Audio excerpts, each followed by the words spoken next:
Hi guys, welcome back to Intellectual Literature. This is Gauri. In this video, we are going to analyze December 2023 PYQs question number 36 to 40. We already analyzed questions 1 to 35.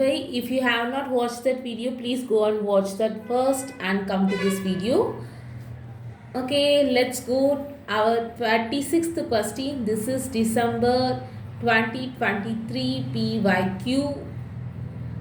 UGC NET PYQ. 36th question. The essay Discourse in the novel discusses that the novel is constituted by a multiplicity of divergent and contending social voices. Who is the author of this essay? This question is from literary theory. The correct answer is option B, Mikhail Bakhtin. The essay is about his philosophy of language. The essay Discourse in the novel is included in Mikhail Bakhtin's The Dialogic Imagination. In this essay, Bakhtin explores the idea that novels contain a variety of voices and perspectives which contribute to the complexity and richness of the narrative. He emphasizes the concept of heteroglossia, which refers to the coexistence of different languages, dialects and socialists within a single text. This multiplicity of voices reflects the social and ideological diversity of the world, making the novel a powerful medium for understanding different perspectives and relatives.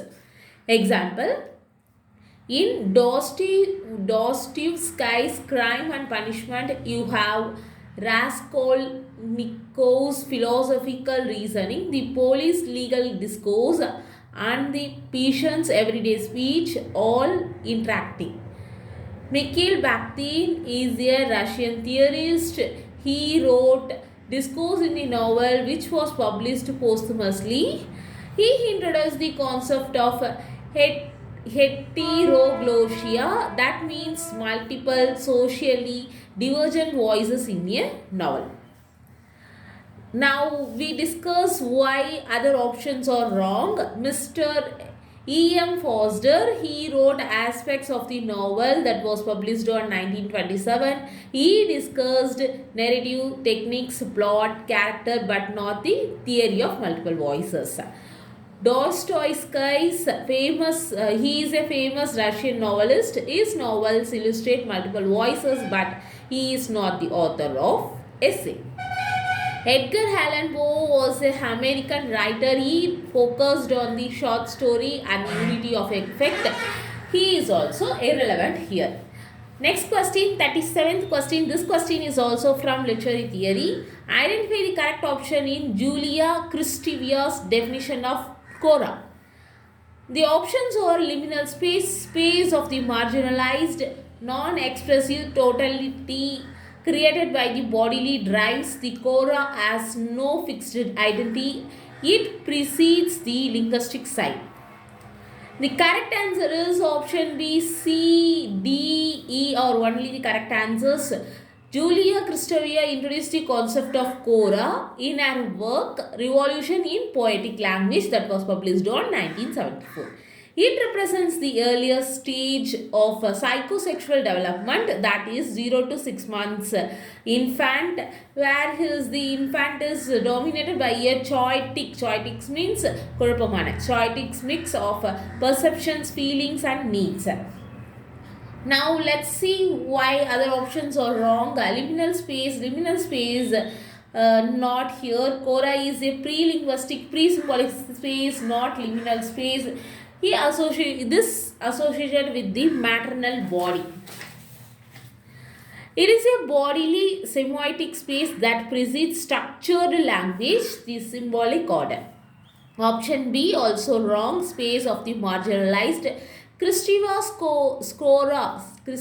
Cora is pre-linguistic and universal, not specifically social or political. Non-expressive totality created by the bodily drives, that is correct. It related to maternal body, drives and rhythm, not yet shaped grammar or logic. that is grammar. The Cora has no fixed identity, that is also right. Julia Kristeva described Cora as a non-expressive totality formed by drives and their status. In a mortality that it is as full of movement as it is regulated and it has no fixed identity. It is a generative matrix that precedes the formation of identity and reason. Option E, it precedes the linguistic sign, that is correct. The Cora is a semiotic bodily pre-symbolic space structured by rhythms, pulsations and drives, not linguistic meaning. The Cora exists before the symbolic order, that is grammar, syntax, structured language. Okay, move on our 38th question. This question is also from literary theory. So, we should concentrate more on literary theory subject. 38th question, choose the correct option in the light of the following statements. The fact that I and black working class man will determine my worldview just as much and perhaps far more than I consciously learn in the domain of ideas. The options are option A, man is capable for making free choices in the sphere of intellection and mortality. The unconscious determine high thought and behavior. Man is condemned to be free. We bear a form of otherness within ourselves. We can no longer talk equally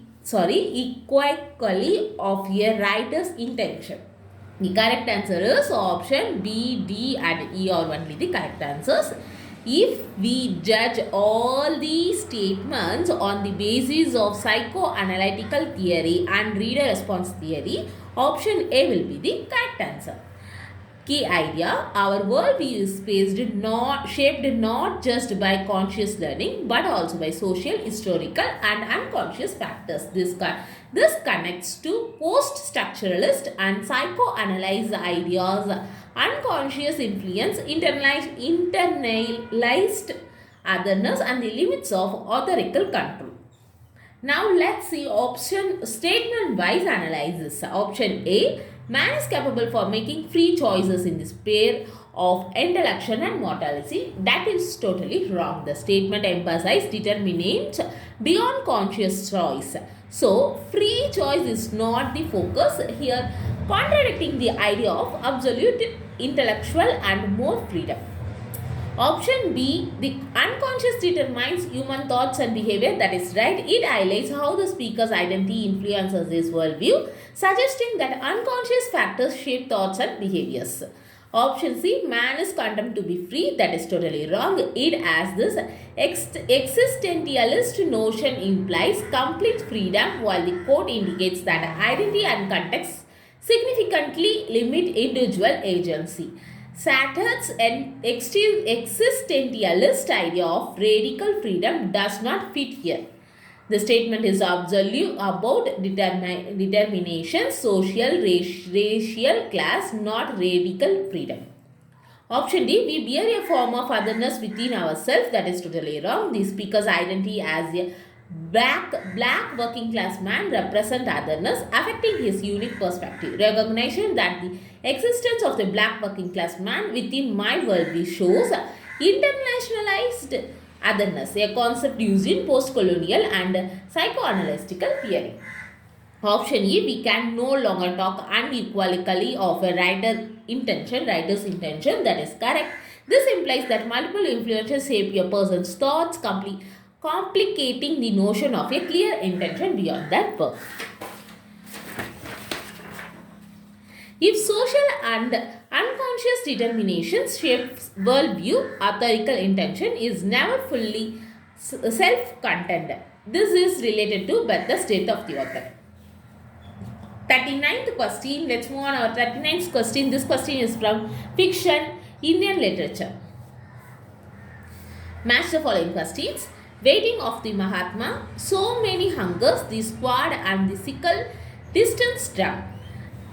Here they mentioned the novel's name and second side they mentioned writer's name. The correct option is option A.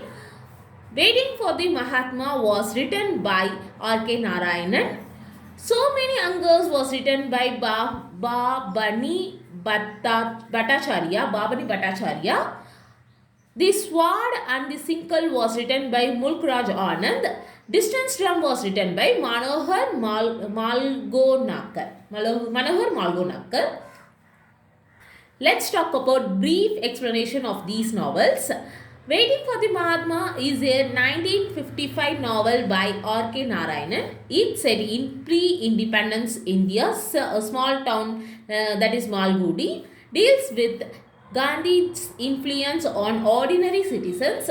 R.K. Narayan is famous for Malgudi stories and simple realistic narrative style. Option B, So Many Angers, is a novel, 1947 novel by Babani Bhattacharya. It focuses on famine, social inequality and human suffering, written in the backdrop of Bengal. Famine is 1943, explores political consciousness and social reform. Option C, The Sword and the Sinkle. It is a novel, was published in 1947 by Mulkraj Anand. It deals with peasant struggles and Marxist ideas. Part of Anand's trilogy on social realism, it includes The Village and Across the Black Waters. Focuses on class struggle and revolutionary ideas. Option D, Distance Drum, is a 1960s novel by Manohar Malgonakkar. It's set against military and political background, explores post-independence India, war and human ambition. Now, let's move on our 40th question. This is the last question of this video. Which two cities were referred in Charles Dickens' A Tale of Two Cities? This question is from fiction, British literature. Your options are Paris and Venice and Florence, London and Paris, London and Birmingham. The correct answer is London and Paris. Option C. Charles Dickens' novel A Tale of Two Cities, which was published in 1959, is set in the late 18th century against the background of the French Revolution in London and Paris.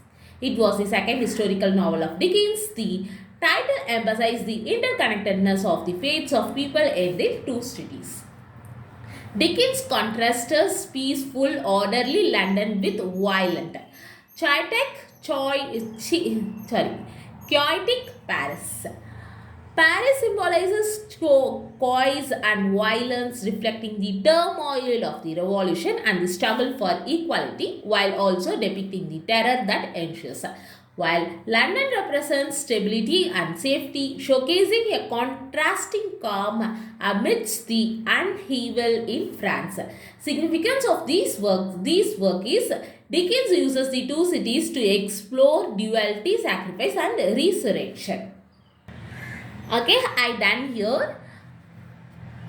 In this video, we have seen 3 literary theory question and 1 Indian literature fiction question, 1 British literature fiction question. I hope you all find this video helpful. We will continue the remaining questions in the next class. If you found this video helpful, please do like, share your thoughts in comment section and do subscribe my channel. This is Gauri from Intellectual Literature.